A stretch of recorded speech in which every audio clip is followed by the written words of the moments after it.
Okay, speaking of do it, what's the purpose for a teenager's desire for sex? You're born with it. The purpose of it is to expand the human population.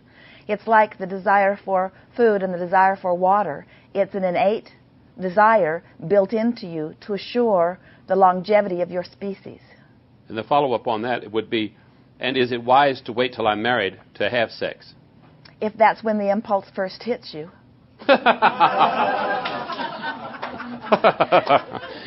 Okay. Why are my parents so embarrassed about their bodies and about sex? They've been taught. In other words, it is part of that socialization.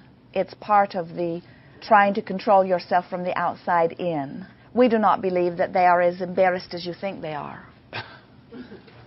Okay, I'm not going to go on with that. Okay. This one says... It's hard to ask someone else's question, isn't it? That's a good point.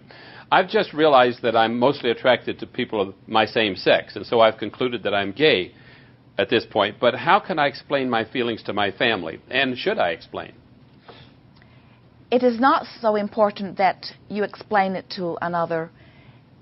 And even if you do, it is not necessarily that they will understand what you've explained. But it is important that you find a feeling place where you are not upset about it. In other words, the explanation so often comes from a place of defensiveness. And your defensiveness only attracts more of what you need to defend against. So once you are in alignment, once you are all right with who you are, once you are in love with you again, then usually others will find it easier to align with your love for you. But if they have helped you to condemn yourself, so you are really feeling condemned, so all of your explanation comes from a place of defensiveness, then that's the basis of your experience with the other. You have to find your place first and really feel all right about it first before you can ever begin to explain it to another and evoke from them a response that will please you. So often the responses that you get from others about anything just reflect back to you the way you feel. Wow. And the last one, I guess, in that area, is, someone says, well, shouldn't my having sex be nobody else's business? Yes, but you tend to make it everybody else's business by needing them to approve. If you don't ask them their opinion, they're not as likely to give it to you.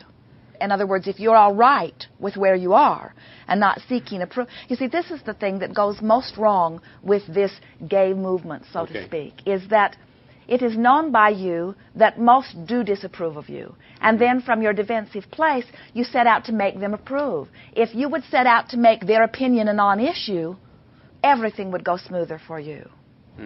Why does it matter what they think? We've been taught that it matters.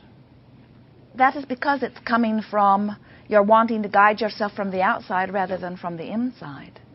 It seems that in your very conservative environment, all discussion about sex, as you have already said about parents, is an uncomfortable subject. And we think it is because it is perhaps the primary example of where socialization tries to guide rather than natural impulse. The closer you get back to your natural impulse, the better off you will all be. But as you flaunt your natural impulse in a society that decided that socialization means we were savages once, and in our socialization we have come away from our savagery, then they will assume that you are returning to savagery rather than to naturalness, you see. And so it all comes back around to the same idea that don't ask them to understand what you are about. Just be about what you are about, but don't ask them to understand what you are all about. And if you will stop needing their approval, then you will stop activating them with your vibration, and it will be a non-issue for you. Excellent. Thank you.